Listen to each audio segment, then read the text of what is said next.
वही तो 70 साल से कांग्रेस ने किया। अगर उन्हें शिक्षा से वंचित कर दिया, उनको पढ़ा लिखा दिया जाता तो ये ठरकबाजी कौन करता, ये पत्थरबाजी कौन करता, ये चोरी डकैती कौन करता। सन 2009 में ईवीएम लाने वाली कांग्रेस पार्टी थी। जब उसने नहीं हैक कर पाया तो मोदी जी कैसे हैक कर लेंगे। और मोदी जी ने तो युवाओं का दिल है और दिमाग हैक कर रखा है। विकास की गंगा बह रही है भारतीय जनता पार्टी में। जो 70 साल में काम नहीं हुआ, मात्र प्रधानमंत्री जी ने 10 साल में करके दिखा दिया। क्या ये अरब में जो इतने बड़े ठेकेदार बैठे हैं उनसे कट्टर कोई हो सकता है भारत में मुस्लिम? वहाँ पर भी सनातन का डंका बज रहा है। मुस्लिम भी इस समय जाग चुका है 2014 के बाद से, क्योंकि प्रधानमंत्री जी ने मुस्लिमों के लिए काम किया है। अगर एक हाथ में कुरान है तो दूसरे हाथ में लैपटॉप देने का काम किया। नमस्कार, मैं कशिश और स्वागत है आपका लीडिंग भारत में। यहाँ पर 24 चुनावों में ज़्यादा समय नहीं रह गया है और देखा जाए यहाँ पर तो एक तरफ तो 400 पार का नारा लग रहा है, दूसरी तरफ यहाँ न्याय यात्रा निकाली जा रही है और तीसरी तरफ यहाँ पर गिरफ्तारी की लाइन लग चुकी है। तो यहाँ पर सीधा बात करेंगे कि अब की बार क्या लगता है, क्योंकि 400 पार का नारा कहीं ना कहीं भारी पड़ता हुआ नजर आ रहा है। सर, नाम बता दीजिए। सबसे पहले मैं भारत टीवी के दर्शकों को शुभकामनाएं देना चाहता हूं और मैं यूपी का सादाब। जैसा आपने बात किया कि इस बार 400 पार, मैम इस बार तो विपक्ष है ही नहीं है। जो 70 साल में काम नहीं हुआ, मात्र प्रधानमंत्री जी ने 10 साल में करके दिखा दिया। और सबसे पहले हमारे मुस्लिम भाइयों के लिए जो धारा 370 थी कश्मीर में, वहाँ पर पत्थरबाजी करके पत्थर फेंकवाया जा रहा था। अब जब 2014 के बाद से देश का युवा, देश का मुस्लिम पढ़ा लिखा शिक्षित हुआ, तब आज देखिए आपका यूपी का सादाब दिल्ली के चांदनी चौक में डिबेट कर रहा है। बिल्कुल, लेकिन यहाँ पर विपक्ष तो जो विपक्ष है अभी कहीं ना कहीं उनका यही कहना है कि 10 साल में तो कुछ भी नहीं हुआ, सिर्फ हिंदू मुस्लिम ही कराया है। देखिए, मैं तो ग्रामीण क्षेत्रों की बात कर रहा हूँ। 70 साल कांग्रेस की सरकार थी, जहाँ पर बिजली नहीं पहुँची 70 साल में, वहाँ पर प्रधानमंत्री मोदी जी ने पहुँचाया। और ऐसे ऐसे गाँव थे जहाँ पर शौचालय नहीं बने थे। खुले में शौच शाम को 6 बजे का इंतजार करती थी कि कब शाम होगा, कब हमको खुले में शौच जाने के लिए। प्रधानमंत्री शौचालय ग्रामीण योजना के अंतर्गत हर घर में शौचालय देने का काम किया है। प्रधानमंत्री उज्ज्वला काम की तो विकास की गंगा बह रही है भारतीय जनता पार्टी में।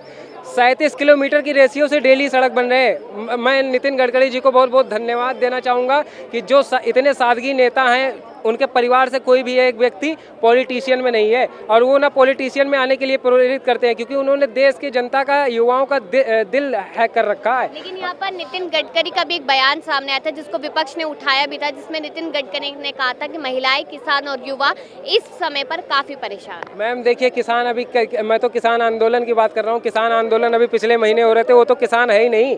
जितने किसान थे वो सब अपने खेतों में थे। और देश का किसान, देश का युवा, देश का मजदूर इस समय भारतीय जनता पार्टी के साथ में। और सबसे पहले मैं हिंदू भाइयों को बहुत बहुत धन्यवाद देना चाहूँगा कि मुस्लिम आज सुरक्षित देश के हाथों में है।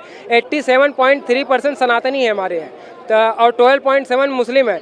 100 करोड़ हिंदू हैं, 40 करोड़ मुस्लिम हैं। और मुस्लिम भी इस समय जाग चुका है 2014 के बाद से, क्योंकि प्रधानमंत्री जी ने मुस्लिमों के लिए काम किया है। अगर एक हाथ में कुरान है तो दूसरे हाथ में लैपटॉप देने का काम किया, तो मैडम ऑब्वियसली इस समय मुस्लिम, चाहे वो महिलाएं हों और चाहे देश का युवा हो, मुस्लिम इस समय भारतीय जनता पार्टी के साथ में, विपक्ष में तो कोई नहीं है। और इंशाल्लाह इस बार 400 पार करेंगे। लेकिन ऐसा कहा जा रहा है कि जो 400 पार का नारा लग रहा है, तो इतनी श्योरिटी के साथ कैसे कह सकते हैं? मतलब ईवीएम हैक कर रखे, ऐसा इल्जाम लग रहा है भाजपा। देखिए, जहाँ जहाँ वो चुनाव जीतते हैं विपक्ष, वहाँ ईवीएम नहीं हैक होता है। 2009 में ईवीएम लाने वाली कांग्रेस पार्टी थी। जब उसने नहीं हैक कर पाया तो मोदी जी कैसे हैक कर लेंगे। और मोदी जी ने तो युवाओं का दिल है और दिमाग हैक कर रखा है।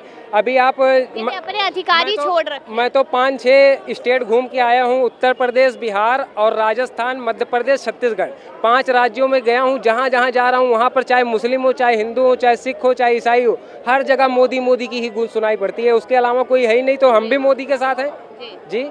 तो यानी कि यहाँ पर जिस तरीके से राहुल गांधी का कहना है कि मैं तो न्याय दिलाने लोगों को निकला हूँ, तो वो कौन सा न्याय दिला रहे हैं? देखिए, 10 साल हो गए थे, भारत के लोगों को न्याय नहीं दिला पा रहा था। अब जब इलेक्शन आए हैं ना, तो भारत जोड़ो यात्रा कर रहा है या भारत तोड़ो यात्रा कर रहा है।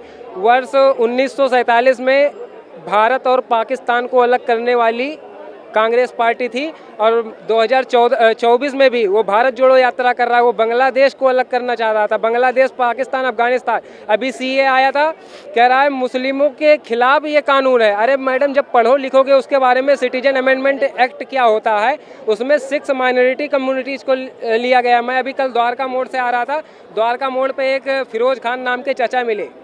मैं भी खान साहब हूँ। उन्होंने कहा कि सादाब भैया ये बताइए मेरे को बर्थ सर्टिफिकेट बनवाना है। मैडम उनकी उम्र 60 ईयर्स रही होगी और मैंने उनसे पूछा कि इतनी बड़ी आफत क्या हो गई कि आप जन्म प्रमाण पत्र अब आपको बनवाना है। तो उन्होंने कहा भैया सादाब सीए लागू हो गया, इसमें दिखाना पड़ेगा। मैंने कहा ये आपका यूपी का सादाब, यूपी का लाल आपके साथ है, कोई भी डॉक्यूमेंट दिखाने की ज़रूरत नहीं है और जागरूक बनो। ये जो मुस्लिमों के बहकावे में आते हो, रमज़ान का मुकद्दस महीना चल रहा है, एक महीने पवित्र महीने में इबादत करो, घर पे रहो और प्रोटेस्ट वगैरह में मत जाना। उन्हें समझाया मैडम, वो बिल्कुल समझदार हो गए। और अब जब देश का युवा, देश का मुस्लिम 2014 के बाद से पढ़ा लिखा शिक्षित हुआ और अब तो प्रोटेस्ट ही करने नहीं जा रहे हैं। विपक्ष तो लगातार मुस्लिम्स को ही टारगेट करके कहता है कि हिंदू मुस्लिम भाजपा ने कराया, मुस्लिम को इम्पोर्टेंस नहीं दी जाती, सिर्फ हिंदू राष्ट्र की बात की जाती है। वही तो 70 साल से कांग्रेस ने किया। अगर उन्हें शिक्षा से वंचित कर दिया, उनको पढ़ा लिखा दिया जाता, तो ये ठरकबाजी कौन करता, ये पत्थरबाजी कौन करता, ये चोरी डकैती कौन करता। अब जब देश का युवा मुस्लिम जाग चुका है, जागरूकता लाया है, तो अब उन्हीं को खराब लग रहा है। इस बार तो नरेंद्र मोदी, मैडम मैं एक ही बात बोलूँगा कि इस बार तो नरेंद्र भाई मोदी जी इस समय 400 पार करेंगे। और ये आपका यूपी का लाल बता रहा है कि 11 सीट तो सगुन में दूंगा। क्यों? क्योंकि जिन्होंने हिंदू मुस्लिम लड़ाने वाले सफल नहीं हो रहे, राम मंदिर का सपना साकार हो गया। आज अगर हमारे अयोध्या में आज अगर हमारे अयोध्या उत्तर प्रदेश में सबसे बड़ा कुरान रखा जाने वाला, अगर सबसे बड़ा कुरान रखा जाने वाला बन रहा है मस्जिद, तो अयोध्या उत्तर प्रदेश में बन रहा है मैडम। और मैं तो बड़े फख्र के साथ कहता हूं कि सबसे बड़ा कुरान रखे जाने वाला उत्तर प्रदेश में बन रहा है। अगर आज अयोध्या में 500 वर्षों का राम मंदिर का सपना साकार हो गया, तो क्या ये अरब में जो इतने बड़े ठेकेदार बैठे हैं उनसे कट्टर कोई हो सकता है भारत में मुस्लिम? वहाँ पर भी सनातन का डंका बज रहा है। मैं तो एक ही बात बोलूँगा।